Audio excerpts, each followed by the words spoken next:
Et si notre réalité n'était qu'une histoire que notre cerveau nous raconte? Les chroniques du bulbe. Pour mon reportage sur les nouvelles tendances artistiques, je me suis glissée à une avant-première à la Galerie Vlan. J'y ai repéré Lucien Moreau, un critique d'art redouté, faisant sa première apparition depuis son petit incident vasculaire. Lunettes noires, costume impeccable, il progressait au bras de son assistante. Elle le guidait avec discrétion, l'avertissant d'obstacles qu'il prétendait voir parfaitement. Pourtant, il trébucha sur une marche, se cogna contre un socle et tendit la main pour serrer celle d'une sculpture. Devant un mur totalement vide, Lucien s'arrêta net.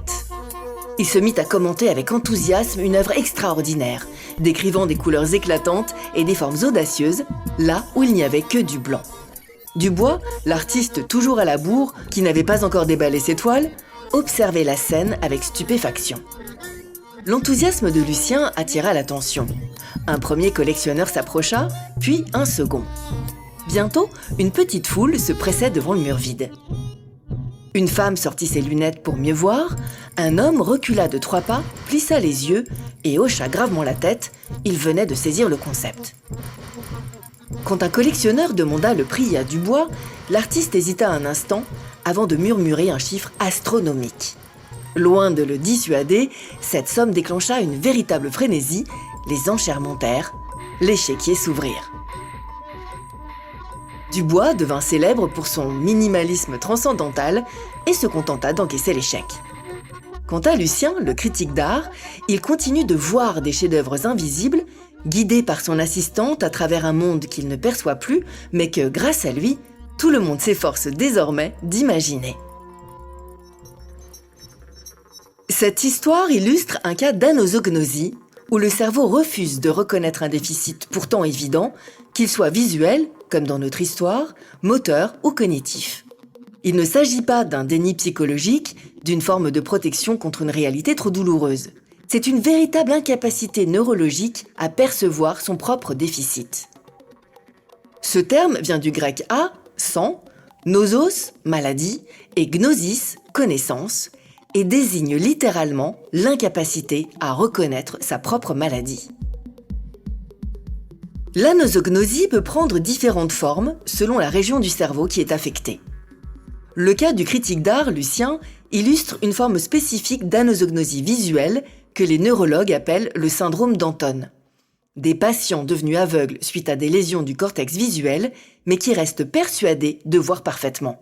Ils décrivent avec assurance leur environnement, les personnes présentes, les couleurs des objets, tout cela complètement inventé par leur cerveau. Les neurologues appellent cela des confabulations, qui sont des explications alternatives, souvent fantaisistes. Ce ne sont pas des mensonges délibérés, elles sont produites inconsciemment par un cerveau qui tente de maintenir une vision cohérente du monde, malgré des informations contradictoires. Je vous donne d'autres exemples d'anosognosie. Dans L'homme qui prenait sa femme pour un chapeau, le médecin et neurologue Oliver Sacks raconte l'histoire d'un patient victime d'un AVC qui avait perdu toute sensation dans la moitié gauche de son corps. Ce patient était persuadé que sa jambe gauche n'était pas la sienne, mais une jambe de cadavre que quelqu'un aurait placée dans son lit pour lui faire une mauvaise blague. Malgré les preuves évidentes, il persistait dans sa conviction qu'elle appartenait à quelqu'un d'autre. Dans la maladie d'Alzheimer, l'anosognosie est fréquente. Les patients ne reconnaissent pas leurs troubles de mémoire. Ils peuvent oublier un rendez-vous important, se perdre en allant faire les courses ou poser 10 fois la même question, tout en affirmant avec conviction que leur mémoire fonctionne parfaitement. L'anosognosie touche également de nombreuses personnes souffrant de troubles mentaux graves comme la schizophrénie et ont une absence totale ou partielle de conscience de leur maladie. Cette absence de conscience des déficits a des conséquences graves, on l'imagine bien, car les patients refusent souvent l'aide dont ils ont besoin.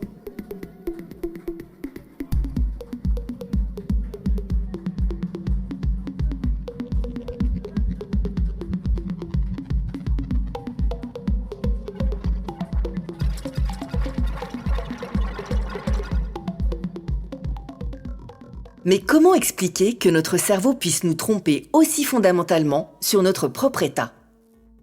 Une théorie intéressante pour comprendre ce phénomène est celle du cerveau prédictif. Selon cette perspective, notre cerveau ne se contente pas d'enregistrer passivement le monde, mais anticipe à chaque instant ce que nous allons voir, entendre ou ressentir en se basant sur ces expériences passées. Quand vous marchez, votre cerveau prédit où votre pied va atterrir. Quand vous écoutez de la musique, il anticipe la note suivante.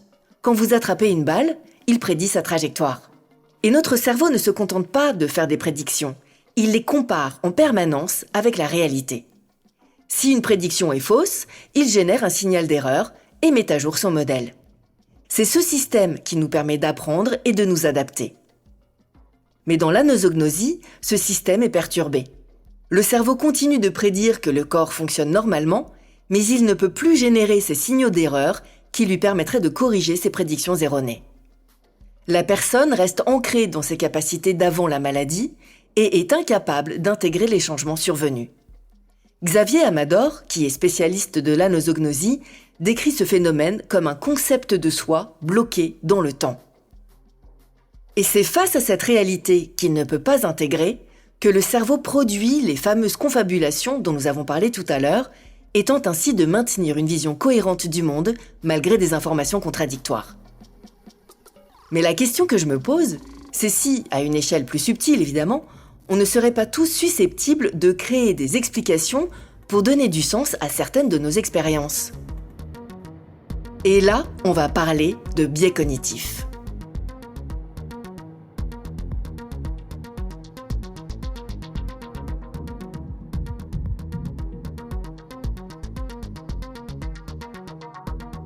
Le plus célèbre est sans doute l'effet Dunning-Kruger, selon lequel les personnes les moins compétentes dans un domaine surestiment généralement leurs capacités précisément parce qu'elles ne possèdent pas les connaissances nécessaires pour évaluer correctement leurs lacunes.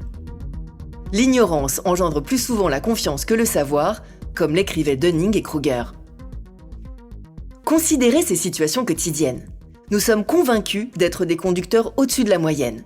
Nous attribuons nos succès à nos compétences et nos échecs à des circonstances extérieures, ou nous restons aveugles à nos propres préjugés tout en les repérant facilement chez les autres. Notre mémoire elle-même est experte en confabulation. Avez-vous déjà été absolument certain d'un souvenir pour découvrir ensuite qu'il était inexact ?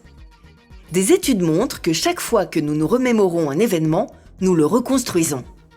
Et ce processus de reconstruction est vulnérable aux distorsions, aux ajouts et aux omissions. Pourtant, nous restons convaincus de l'exactitude de nos souvenirs. Il y a aussi cette tendance qu'on a à rationaliser après coup nos décisions impulsives. Dans une expérience célèbre, des chercheurs ont demandé à des participants de choisir entre 2 photos de personnes, puis leur ont subtilement échangé les photos avant de leur demander d'expliquer leur choix. La majorité n'a pas remarqué la substitution et a inventé des justifications élaborées pour un choix qu'ils n'avaient jamais fait. Contrairement aux patients atteints d'anosognosie, nous pouvons généralement accepter nos erreurs de perception, une fois qu'elles nous sont démontrées, même si cela peut être inconfortable. Ces angles morts cognitifs ne sont pas des défauts, mais plutôt des caractéristiques de notre fonctionnement mental. Ils nous permettent de maintenir une image de soi cohérente et positive, essentielle à notre bien-être psychologique. Comme l'a suggéré le psychologue Daniel Kahneman, nous naviguons dans le monde avec 2 systèmes de pensée. L'un rapide, intuitif et souvent biaisé, l'autre lent, analytique et plus précis. Le premier nous permet de fonctionner efficacement au quotidien, tandis que le second nous aide à corriger nos erreurs lorsque les enjeux l'exigent. Peut-être que la véritable sagesse consiste non pas à éliminer ces biais, une tâche probablement impossible, mais à cultiver une humble reconnaissance de leur existence.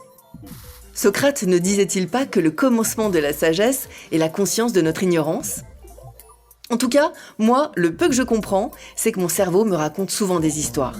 Et qu'il faudrait que je sois un peu plus indulgente envers les récits des autres, qui ne sont finalement peut-être pas plus farfelus que les miens.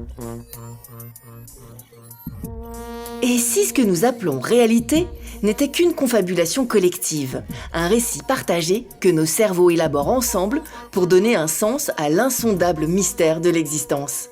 Après tout, si notre cerveau peut nous convaincre qu'un mur blanc est une œuvre d'art extraordinaire, que nous ressemblons encore à notre photo de profil de 2010 ou que nos souvenirs d'enfance se sont déroulés exactement comme nous les racontons, Quels autres aspects de notre réalité quotidienne pourraient n'être que des fabrications de notre esprit? Allez, à la prochaine! Et d'ici là, prenez soin de votre bulbe!